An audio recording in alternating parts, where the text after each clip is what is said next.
Pinagpapaliwanag ng Korte Suprema ang isang kapartido ni dating Pangulong Rodrigo Duterte dahil sa pagbanggit na naglabas ang Korte ng TRO laban sa pag-aresto kay Duterte kahit hindi naman nakatutok si Salima Refra. Ang inihayag na ito ng senatorial candidate na si Raul Lambino ilang oras matapos arestuhin noong March 11 si dating Pangulong Rodrigo Duterte, iniimbestigahan ngayon ng Korte Suprema. Ito, magandang balita yung ating natanggap ngayon, granted yung TRO ng Supreme Court na hindi kailangan ilabas si PRRD. Katatanggap lang namin yung advisory sa Supreme Court. Wala talagang inilabas na TRO ang Korte Suprema laban sa pag-aresto kay Duterte.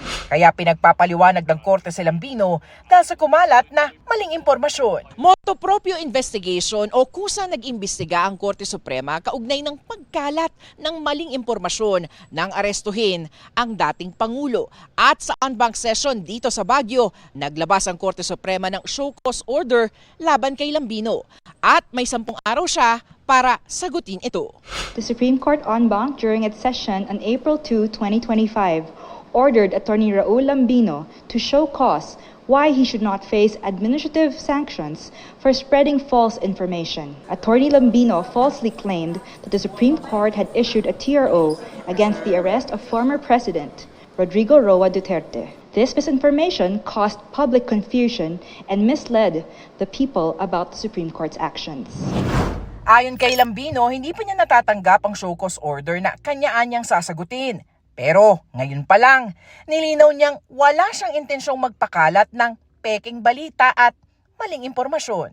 Samantala, naghain ang kampo ni Kitty Duterte ng mosyón para magtakda na ng oral arguments para sa hiling niya at ng mga kuya na ibalik sa bansa at iharap sa kanila ang ama. Dapat ma-discuss ito sa oral arguments para masuri ng mabuti ng Supreme Court. The counter-argument is the petitions are moot because the president is no longer in the government's custody. Our counter to that is that's the very illegal act that we're questioning. It cannot be the very same justification for the Supreme Court not to intervene in this case. This was included in the Supreme Court's agenda today, but it is still for deliberation. So we will have to wait for the court's action.